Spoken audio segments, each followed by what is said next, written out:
Good morning, everybody. I think we've gone live. So welcome to the fifth virtual coffee morning that TechSpark has hosted now during this pandemic. One of the things that we have done throughout this series of events is get groups of people together who have some really interesting experience to talk about how they've been coping and what they've been doing and share some of their previous knowledge. So I'm delighted this morning we have three amazing panelists with us. What we're going to be talking about this morning is a mixture of things. We're going to be talking about resilience, both for businesses and for founders and leaders, and how they all cope. They've just been telling me backstage it's basically with enormous amounts of wine. So this isn't water. This is gin. And we'll also it is water for any investors. It's water. We'll also talk a bit about pivoting and looking at your business and how that can pivot. And I know all of the founders with me today have looked at their businesses in the past and had to re-angle them and do some interesting things. So they've definitely got some useful tips for you there. As always, we will talk for 30 minutes or so, and we will also take questions from the audience. So if people do have questions, please feel free to add them in the chat, which should be on the right-hand side of your screen. That's pretty much enough from me, I think. What would be good, though, is to get some introductions from our panelists. So we'll go around our screen and ask the panelists to introduce who they are and what they do. So I'll go in order of who I can see. So if we kick off with Zara. Hi everyone, I'm Zara. I'm the CEO and co-founder of a company called Gapsquare. Lucky enough to usually be sharing office space with Ben. So our company usually does work around fair pay and helping large businesses use tech and data to understand how they can create more fair pay and more fairness in their places of work for everyone. Thanks, Zara. Gareth, do you want to introduce yourself? Sure. My name is Gareth Williams, founder and CEO of YellowDog. At YellowDog, we help businesses who have kind of complex and compute-hungry applications, and when those applications need more computing power, we can help them find the best source of compute, whether that's underutilized computing power on-premise or across multiple different public clouds. Cool. And Emily, would you like to introduce yourself? Yep. Hi, everyone. My name's Emily. I am the co-founder of One Big Circle. We specialize in intelligent video. We used to work in sports video, and we're based at the Engine Shed, which is where I know the rest of the panel from. And we now specialize in intelligent video in the transport industry, which is where we have pivoted to. Thank you very much, guys.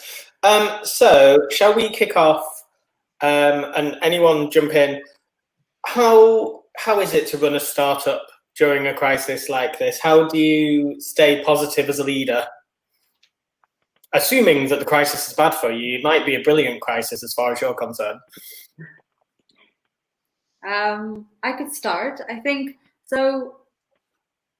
From my point of view, we've been running the company for about 4 years. And the thing about Gapsquare is we've never raised investment and actually have hit a lot of kind of walls along the journey in terms of raising money, to the extent that we've had signed terms and that fell through. We were close to closing and the deal fell through.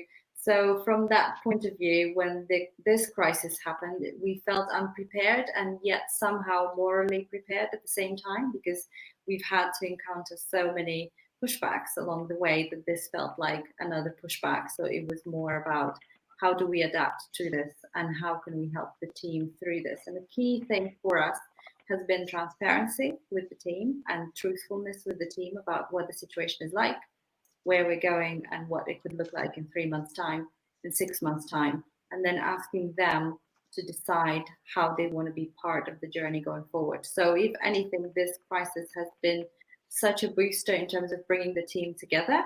And actually that is what inspires me as a leader to wake up in the morning and be like, we can do this as the team. Cool. Likewise, yeah, I think we've been through our experience over the last few years. It means we've come across a number of challenges. Like as Zara said, you have to come through as a team, and each of those makes you stronger. None of us would ever have predicted the challenge we're all facing at the moment, but every part of things you've experienced before, particularly if your team has done that with you as well and grown with you, means you are in a stronger position to see this through. None of us can predict the outcome of this, but I think if you're working hard together with, as Zara said as well, that vision together as well, whether that's broken down into smaller bits or longer term, then that puts you in a resilient position. Running a startup's hard. It's hard when it's easy, you know, and you're not all locked down and businesses aren't doing business. So I think running a startup now is actually, it's really bloody tough. And especially, you know, a lot of what we do is reliant on people. I mean, we've already talked about team, and you're not with your team, right? We're sitting around computers, looking at computer screens all day. So that, you know, that sense that you get of how people are, how they're feeling, what's going well, what's not, it's just not there. You know, so you've got to work so much harder to try and connect with people. And I'd echo, you know, what's already been said about the messaging and trust. I think trust is really important. And how you, I guess, reinforce that message of trust without saying trust me, because automatically people go, right, I'm not going to trust you if you just said trust me, is I think quite an individual thing, depending on you as a leader, you as someone with a team, or just as a team member, right? And I'm so proud and humbled by how the team at YellowDog have responded, not only to having to work collaboratively and still contribute even though everyone's isolated, but then also the willingness to make sacrifices so that the business can survive and thrive, and when things get released can still continue on this fantastic growth curve we're on. You know, how people have responded to that has been it's been amazing. It's been absolutely amazing. And I think on the positivity thing, I think part of that is acknowledging that you don't need to be positive all the time. I think having enough trust and a relationship with your team that you can actually be a little bit vulnerable and say, actually, today I'm finding it tough, or, you know, even though I'm finding it tough, or we're finding it tough as a business. You know, there's been, you know, our sales for Q1 were going really well, and they were still good, right? We still had a large growth from last year, but it was down on what we're forecasting. Acknowledging that and saying, actually, this is hard, and this is what we're doing about it is really important. And how? So I think that trust and transparency thing is really interesting and really important. And certainly the TechSpark team have discovered exactly how many swear words I know since this process has started. New ones? I thought they were pretty okay with that already. No, new ones. I've come up with new ones. Do you have specific tools and tips you use, or how do you show that transparency? Because I think there's some things that are, you know, things that we all started to do now. So whether that's water cooler chats and things like that, but how radically transparent can you be? Do you share your cash flow? How open, what sort of things can you do that sort of engender that culture? Yeah. So maybe if I take this one first. Yeah. I guess Simon, my CTO, has always been surprised at the level of candor that we've used with the team generally, right around, you know, good and bad financial performance. So I think what we've done during COVID-19 has not necessarily changed that. I think there are some we've been clear with our team around things like cash flow and runway and things like that, because I think it's important to get that, you know, we're all in this together. This is what we're trying to solve here. One thing that I've started doing that's different is, and I read this on a blog somewhere, so I wish it was my idea, but it wasn't, is I now do a 2-minute video recording to the team that I publish at the start of every day. And sometimes that video call is hijacked by my children climbing all over me, which is fun. Other times it's just me talking at the camera. But if there is bad news or something that's not gone right, I usually lead with that as well, and I don't try and hide it. And my natural optimistic, yeah, everything's awesome kind of method, or my way of thinking about stuff, you know, that's still there, but I try and as I say, lead with, if there is anything that's not great, lead with that. Yeah, and it's unscripted. It's like me, less than 2 minutes, bang. Cool. I think it helps to be candid in this environment. We can't sort of deal with the idea of you know, whole industry shutting down, staff being furloughed. You can't sort of feel that that's going on globally, nationally and globally, and then sort of try and sweep that under the carpet within your own team and say, oh, don't, you know, things will just carry on as normal. So I think, you know, the fact that that conversation is pushed to the fore, yeah, it means you kind of have to discuss those sorts of issues and runway. And if part of some of the staff have been, we've had people furloughed for health reasons as well. So you know, people need to be open about why people aren't being, you know, why the team has changed so drastically, and also being honestly open and transparent allays some fears that might be being harboured by some members of your team that are actually concerned about things that you can allay those fears about as well. And yeah. So being open, having those forms of communication, that daily contact in whatever form that is, it is invaluable in working through this together. From our point of view, I mean, transparency is one of the things we promote, because this is what Gapsquare is about, creating more transparency around pay. And as part of that, we were reading some research that was done by Columbia University and I think the University in Tel Aviv, where they took groups of students, split them in two across both countries, and assigned them tasks. The only difference between the two groups was that one group was clearly communicated how much everyone is being paid and what everyone's roles is, and the other team was not communicated any of that information. And productivity was over the roof to the team that was transparent about how much everyone is being paid and what everyone's roles are. So we take that kind of transparency close to heart and close to what we do. And I think alongside being transparent, we also somehow rallied around this vision that we can be helpful to everyone. This is a time when we actually can be helpful. And how can we use our skills around data and understanding workforce and understanding how people work within a company to actually produce useful insights that can help other companies take better decisions about what they do with their teams? Do they do furlough? Do they do a recruitment freeze? Do they do reskilling or redeploying of employees from one department to another? So that sense of Gapsquare has always been about purpose, but the fact that we've been able to kind of slightly elevate that purpose and become even more relevant in this time of crisis has unified the team a lot more and rallied everyone around that too. Yeah. I think Have you, sorry. No, I was going to say, naturally being in the environments that we work in, we have our teams are high energy, enthusiasm is always there. And I think, as you say, Zara, it's like, where do you direct that as well in times that we, you know, where there are other opportunities as well. So I think being able to direct that capability and enable others to benefit from that as well is a huge opportunity and a big motivator.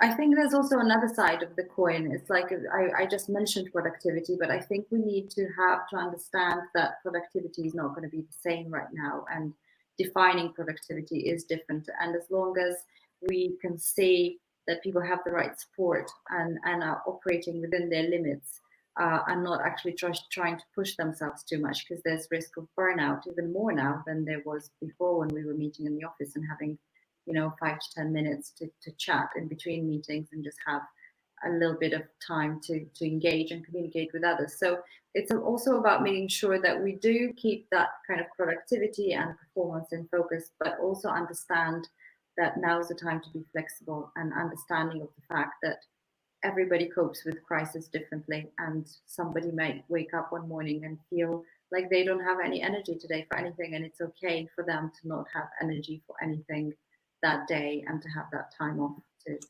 just survive. Have you guys got anything wrong? Have you done something or not said something or tried something you've gone, that was a total disaster? Or kind of with hindsight, in the last 4 weeks or so gone, maybe that didn't work. Yeah. But equally, I think, flipping that on the other side, I have never had a faster learning exercise about myself than I do now. And I think in talking about things that I've done wrong, to begin with, being very honest, the thing that I've done wrong was assume that everybody deals with crisis in the same way that I do. I like, in looking at the people in my team, I've assumed that, including my co-founder, for instance, would deal with it in the same way that I do, and not really. It took me a while to acknowledge that everyone's approach is very different, and people who didn't need a lot of support before might actually need a lot of support right now. So that has been a massive learning, and from the point of view of doing, like, messing things up, done that. I think I've seen, and I was having a conversation with a colleague of Oliver's, Bryony, the other week, and she was saying one of the things in relation to me that I've noticed quite a lot is both of us are similar in that when typically if I do a day at home to work, it's because I've got something that needs doing and I need to do a focused 8 hours and I need to get loads of work done. Which is great normally, but you can't do that for weeks on end. And you have to sort of take a step back and realize that actually that sort of activity can't happen anymore, because you do get closer to burnout by doing that. So there's stuff where I've definitely had to adapt how I think about how I work from home and that sort of stuff as well. Never mind having children at home, like, I'm luckier than all of you in the sense of I don't have to cope with that. Whereas, but you say that because I'm very concerned, both for colleagues but also friends of mine who live on their own, kind of young professionals who are truly on their own. And I know you joke you're luckier, but at least I've got the kids I can go downstairs to, who they're 6 and 7 years old. You get a cuddle, and all it's quite a different thing. Whereas I know people who are young professionals, live on their own, and have been furloughed, and all of a sudden, right, they've got no social activity, they've got no work because they've been furloughed. That's worrying for me, and from a mental health perspective and a well-being point of view. And you're right, it's bloody hard with kids trying to homeschool, trying to keep them entertained all day, and do work at the same time. It's really tough. It is. There's an but extraordinary it's a range, different sort of pressure. Yeah. Different pressure.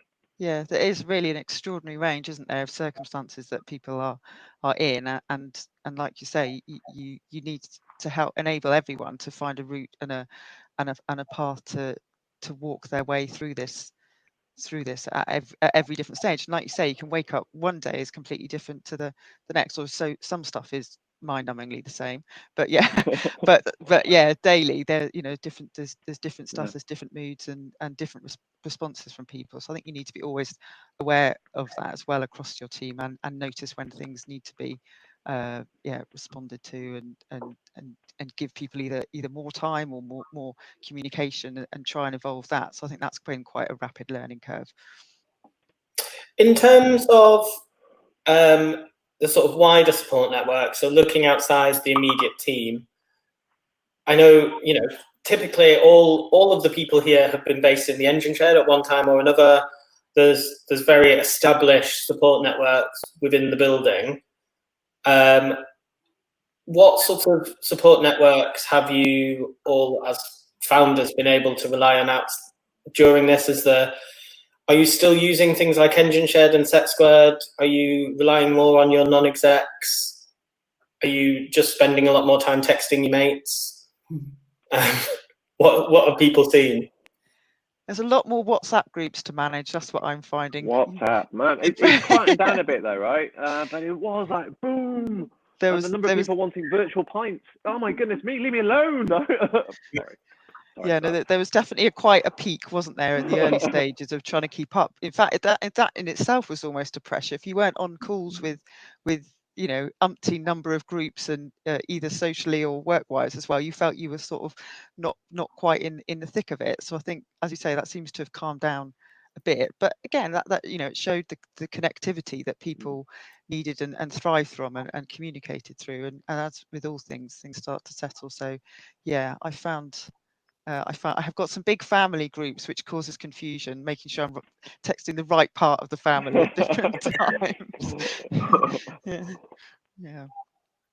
So I'm again, as I say, I slightly joked about the WhatsApp deluge that was happening about 3 weeks ago. But the generosity I think that people were showing of offering help and wanting to support people and kind of getting in touch with people saying, "Are you okay? Is there anything we can do?" was it was lovely to see. Where it's kind of normalized for me is, there's from a professional sense, there's still the exec foundation that I'm a member of, which is still meetings, tremendously helpful. I'm also in one of the ice cubes, so one of the kind of entrepreneur things, which is also really helpful. I just go back to the team. So my leadership group, my board have been very supportive. And I say that in a slightly surprising way because certainly some members of them traditionally have been more support through challenge, and they're now they're actually they've been very supportive, which is kind of cool. But then it's my family, Michelle and the kids are tremendous. But then there's also wine. Have I mentioned wine yet? But with that, they talk about your hour of exercise. It's so important to just keep on going out and doing routine and exercise. So I'm still going out on my early morning cycle rides. It's wonderful because Bristol's so quiet at the moment. There's no one's around. It's brilliant. So that's super helpful. Yeah, I find that it's really interesting. All of a sudden, you can be part of support networks in Bristol, but also you can be part of support networks in London and in Silicon Valley and in New York at the same time, with a lot more ease than it was before. And you think, why didn't we do this before? Why was I not talking to founders from Silicon Valley every Friday? Or why was I not talking to founders from London every Wednesday? But now it's becoming more of a norm. And I think it's the fact that all of a sudden a lot of the networks have become more global too. That's quite the interesting bit. But equally, the regular Thursday coffee morning with Tech Spark is my favorite. Well, sometimes there's some good panels. And we have a number of equivalent organizations across the country and across the globe. And I've spent more time talking to my equivalents in other places in the UK in the last 3 weeks than I have ever before. Like, I feel like between the Zoom calls and the Slack channel, we're getting lots more value out of, comparing challenges and what we can do. So there's definitely some useful stuff there. And I think just the deepening those existing relationships you have, I think it's people seem to be approaching the overall problem in a very positive mindset and a positive like how can we help? How can we get more out of this? How can we do this, that, and the other? And I don't know whether it's the because I'm getting that sentiment from you guys as well, but whether it's the circles that we operate in, it's almost like that growth mindset for pandemic.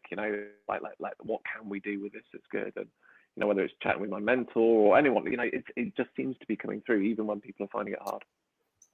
Yeah. It'd be good to touch on, I think, pivoting for businesses, because I know all three of you to some degree or another have had to pivot your businesses for various reasons. It'd be good to understand a bit of what that's like, and when you know that you have to pivot. So sometimes it can be forced on you, but sometimes you sort of need to see the wood for the trees. So who knows why and when you should pivot? Well, our pivot was forced upon us. So there was no doubt about why we had to do what we did. So just as a quick background, we used to work in sports video technology. That startup of ours, which was Bootstrap, got acquired, and then the acquiring company over a weekend went into receivership. So funding was very much cut off very sharply.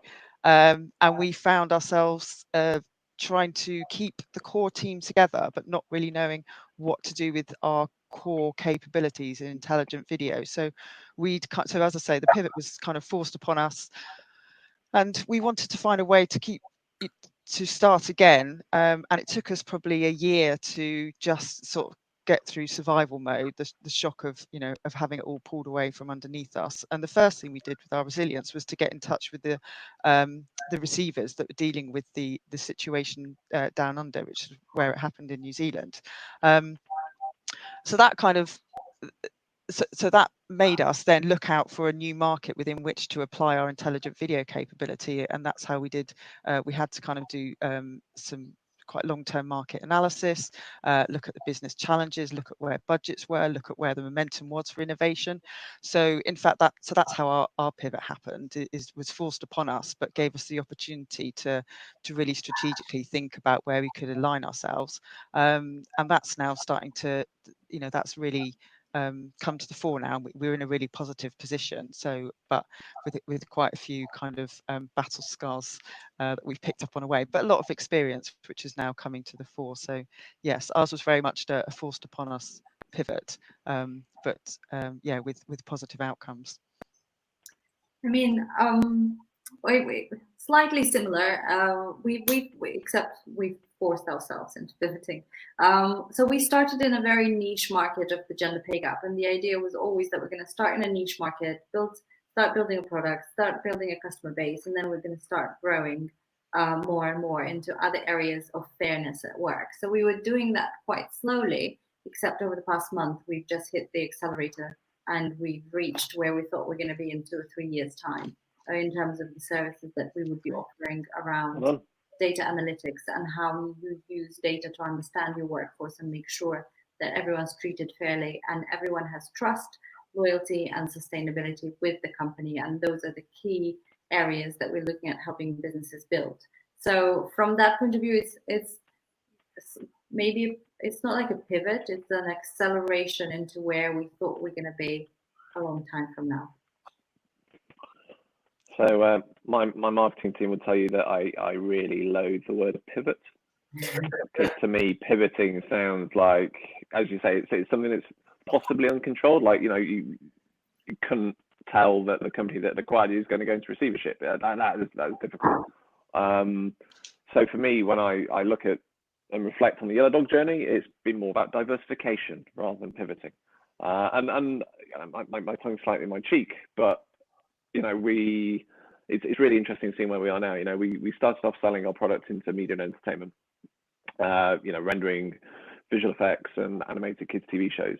We diversified into financial services mainly because we weren't seeing the repeat business come through the rendering business that we were expecting to. So one of our KPIs was off, so we thought, right, let's mitigate that risk by going somewhere else where we know that the size of the opportunity is big. We've got a solution to a kind of an important and urgent and pervasive problem. So let's do it. So we diversified. We didn't pivot. We still sell rendering CGI. What's interesting now is all of our enterprise financial services deals have stopped dead. Everything is paused, and it's like really frustrating. This is 18 months worth of work, and it's all just stopped because they've got other priorities. CGI business this year is now looking like it's going to be a really bumpy year. So actually, that diversification rather than pivot has meant that we now have a more resilient business. So yeah, I think pivoting it doesn't feel like that's something we've done. We haven't fundamentally changed direction. The plan was always to do other markets, other applications using the same core technology, and we made a conscious decision to do that earlier because there was something in our plan that wasn't working in our first market. I mean, that's really interesting, Gareth, because diversification at the end of the day is about resilience, right? You create that resilience so that when something doesn't go, you can still rely on other services and other products to continue. Yeah. And I guess looking at that diversification, especially at the moment where there'll be lots of businesses who are understandably in crisis mode, how do you prioritize where you put resource to diversify and to change things? How do you decide? Because it's a real gamble potentially. Well, one example that's live for us at the moment is life sciences.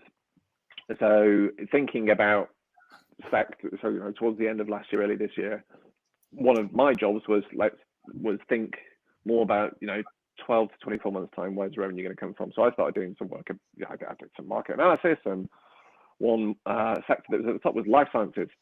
So at the start of the year, I started doing my networking thing and started chatting to people in the life sciences sector, and who knew that virology was going to be so important in 2020, and early stage drug discovery was going to be such an important issue. And yeah, so we're now prioritizing things based on frankly, commercial market opportunity and time for cash. Frankly, we've got a big theme running through YellowDog at the moment, which is cash is king for lots of reasons.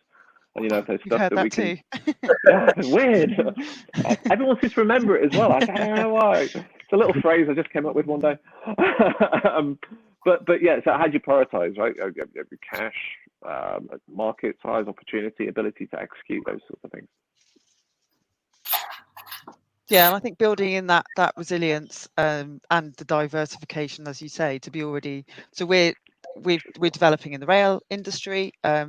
Our critical video data is actually really accelerating, well, excuse the pun, but helping the industry maintain their infrastructure in this time of crisis and reduced workforce. But already we need to look to where else we could bring this capability as well, so that we are, as the others have alluded to, be able to spread, not spread your bets literally, but yeah, be able to spread that revenue generation, so that you've got that built in, hard baked in to the business development as you grow. Again, so that you get to environments that you're not in control of, you're back to hopefully having revenue that, as Gareth said, cash is king. So, and that's how we're going to survive and get through this. It's all about staying on track, right, Emily? Absolutely, yeah, to the end of the line. It's also, I think I found that it's also about listening to the team and trusting the team that they hold important information that can help understand where a lot of the opportunities are, especially when you have different team members talking to different customers. It's really important to provide with that platform where people can share what they say and actually actively listen to what they're saying, because that can be very helpful and insightful in taking decisions. Indeed. Oh, excuse me. Sorry. And have you, as you've all been through that journey, are there any things that in retrospect were mistakes, were things that, you think, well, we just shouldn't have done that. That was something was obvious. Yeah, going to financial services is really blooming hard. Selling to big banks is really hard. Everyone's saying it's going to take you ages, and then we closed our first financial services deal really quickly. And we're like, hey, look at you, we got it right. No, they were right. It takes a really long time. So a lesson for us is don't just kind of prioritize and I guess look at things through size of opportunity, fit of problem to solution. Also look at things like the sales cycle, decision-making process, complexity of delivery, all that sort of stuff. I've actually always been a big fan of failure. I think I might have written a blog post about that. Failure is my best friend, because that's the only way I've ever learned so quickly and so well. When things go right, there's very little learning happening, because you just instinctively reassure yourself that you're doing the right thing, and you just keep on going the way you're going. And when things fail, that's when you have actually time to understand yourself a bit better and then revisit decisions like that in the future. Yeah, absolutely. I think you'd never actively choose for things to go wrong, but in hindsight, it's the making of so many things, isn't it? To take those lessons and redeploy them elsewhere. Hindsight is and learning from that is really powerful. So I think in a second we'll open up to questions from the audience, and I know a couple of people have dropped in questions, but if you want to drop in any more, I'm going to ask a question to the panel now, which I hope I already know the answer to, but I'm going to check. Is all the extra effort worthwhile to do all this? Just so I understand the question, you mean business, startup, scale up, that sort of stuff? Or to have a startup, to diversify that startup, to have a cushy corporate job where you're possibly furloughed and you're just having a lovely few months. Yeah, I've got a few mates like that. They keep on sending pictures of the barbecues they're having and filling their time. Yeah. Absolutely rotted. It's worth it for me. I love it. Love the challenge of it. Love the excitement that can come out of each day. Thrive off some of the challenges that come through it. It's just, I think if it feels like if it gives you energy, and you feel proud of what you're doing, you're proud of the team that you've been able to grow and what you've been able to do for them and with them, then yeah, it's absolutely worth it for me. Big tick for me. I think ultimately passion is one of those things that underpins entrepreneurship. We're all in it because we're passionate about something, about a dream, about a vision. And so that's why we're doing it, and that's what makes it worthwhile, that passion. Cool. And yeah, my delusion filter is still at like 100%. So yeah, no, seriously, I mean, wouldn't be doing anything else. I mean, this is, I'd say it's tough, but running a startup is tough when everything's perfect in the world. Well, nothing's ever perfect in the world. So that's a stupid statement, but yes, I mean, and for me, it's the privilege of working with the team. I think Zara's touched on this a few times. Just going back to one of my earlier points, how the team have responded because of the belief they have in what we're doing, the problems we solve for the customers, the interest they find in the job, the people they're working with and I didn't expect to get so much, I was going to use the word pleasure, but that's wrong, satisfaction, I guess, from creating a business where you have people who feel that way about something that you started. And that's very cool. And it's quite, yeah, it's a huge privilege, huge honor. Cool. It's also an interesting moment, going back to the leadership question we were talking about at the beginning, Ben. One of the key things for me is also to make sure that when there's an exit for Gapsquare, or when we fulfill our mission, or when we move into something else, that every single one person who's been with Gapsquare can be a leader in their own right and be an expert and be resilient. And that's those kind of things. And the view that we can make that happen is also helping drive things forward. Absolutely. Yeah, absolutely. So we have a couple of questions from the audience, and I think that sort of the first question touches on your point, Zara.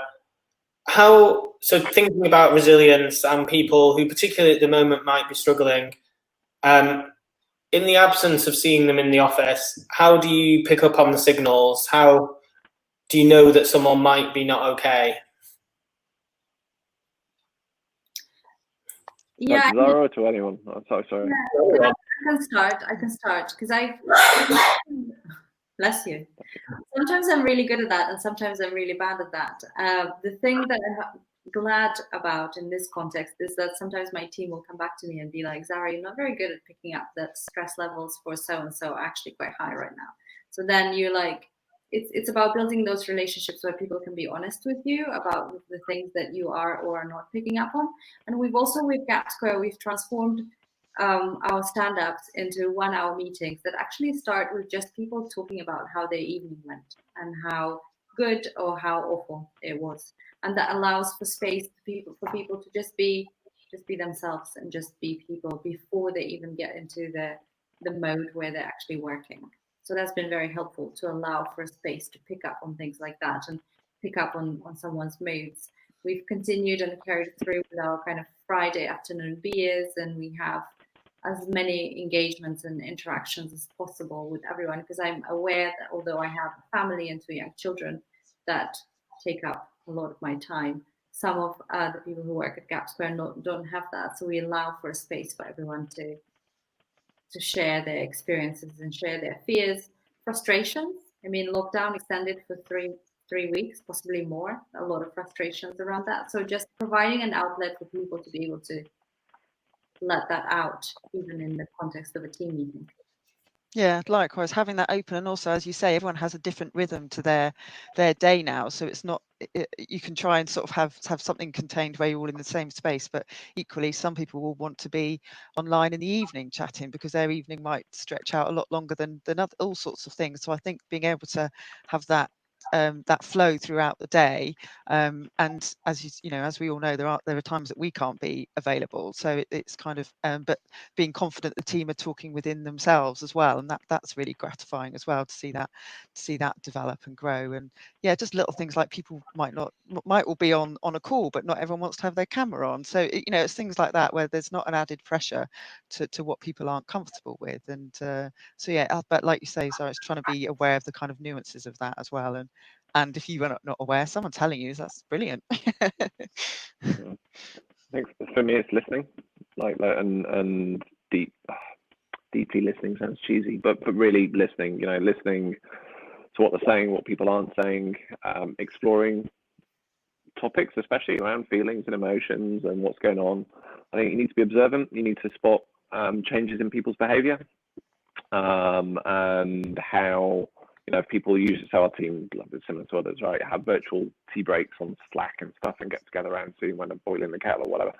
If someone's there regularly and then doesn't isn't there anymore, you know. And it's not just on you, right? This is the team kind of helping the team kind of keep eyes out for these sorts of signals. But I think it's really listening. And you know, when you're on a call and someone seems distracted or not there, you know, just picking up the phone as well, right? Not typing messages and talking to people, but listening. But listening is really, really important, and actually doing it well is really, really hard. Yeah. And have you? So one of the things I've noticed in the last couple of weeks is the sort of tangents that we go off on when we're in the office of effectively chatting nonsense. Of, you know, we'll be talking about something and then someone Googles something and then we'll all be looking at someone's screen of someone doing something stupid on Twitter. That's something that, you know, that's part of building a team. That's part of all having common references. Is that something that, and I've actually noticed our team starting to do it a bit more on Slack, just chatting nonsense to each other. So I now have, in fact, all of the team have a selection of photos from everyone from when they were 20, and there is some shocking hairstyles in our team. Quite a few people who didn't have photos that have gone and dug them out, and they're amazing. But are you guys seeing that? Is that something where you're encouraging to keep going? Yeah, like I mentioned, just providing a space for things to happen within a working environment and with work colleagues that are beyond work is really important. And it's what helps build even stronger relationships between everyone. Yeah. Yeah. Banter is definitely still part of Gapsquare culture. I think definitely the change of working from home in the way it's accelerated, and the acceptance of you can achieve just as much working from home. Whereas previously, I think if one was doing a day of work at home, it was a very serious, as you say, you would take 8 hours off and work uninterrupted, and also, but I think now that levity has been introduced into it, those abilities to actually get to know each other a bit more in a way that you wouldn't do. People have all seen the backgrounds of each other's homes. They've all had, my 3 children, I don't know if you notice, I've glared at them a few times because they seem to not leave me alone. So we're all getting to know each other in a way that wouldn't have been expected if we were trying to be kind of formally working from home and not being interrupted. It's now just part of the narrative, and there's a lot of fun to be had with that as well. And yeah, you've definitely got to find times to engage with all that and enjoy each other's company, even if it is virtually for now.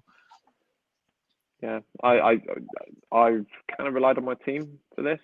My team, our team, the team to kind of do what they keep on doing, and it's maybe I need to do more, maybe I don't know. But there's, as I said earlier, I've been so impressed with the level of collaboration and interaction, and just generally people posting stupid stuff on Slack and things.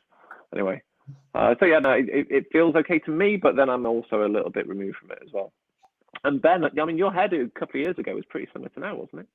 I have some terrifying photos of me. They never see the light of day. I think we've got time for a final question, and it's back to being serious. One of the audience has asked, what preparation, if any, are you starting to make for coming out of lockdown?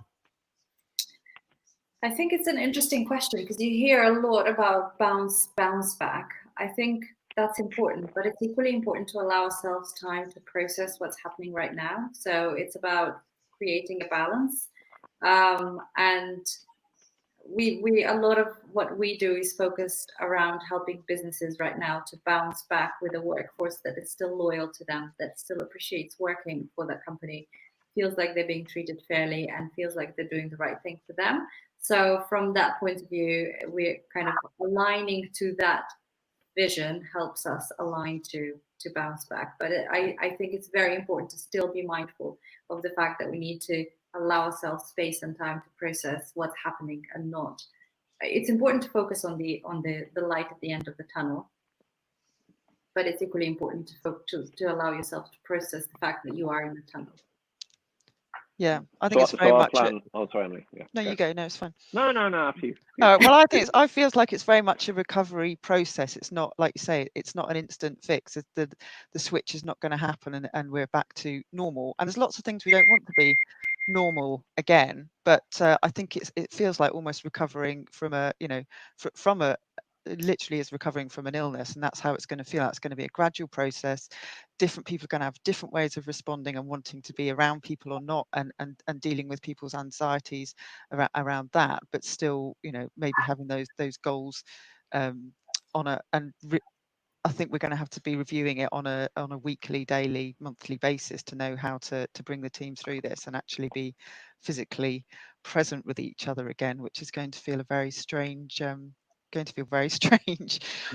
being in a room with a lot of people that aren't your family. I can't wait. We've assumed that lockdown finishes at the end of June, and our plan is for that. It kind of aligns with kind of the stuff about furloughing, all the extensions to furloughing and things like that. We've also assumed that whilst lockdown will be released, it'll be a staged process. So for things like our enterprise deals, for the rest of this year, we've assumed none of those are happening. So we've taken all of those out of our sales pipeline. We've assumed that people won't be able to travel as much. So our sales cycle will extend. So our plan basically gives us, with the kind of the black hat worst case planning, we've got a plan that enables us to survive in this mode for 12 months, where everything is oil. Because there's just so much uncertainty. There's just, no one knows what's going on. But yeah, to answer the first question, we assume that lockdown like this finishes at the end of June. Yeah, and I think we're very much the same. So there's how you look at resilience for the team and how we go out of this. And I don't think it would come as an enormous surprise to most people that the TechSpark team spent quite a lot of time sat outside in the pub together before this process. Well, it was very hard to get them to do anything in May, June, July before. So at home has made us much more productive.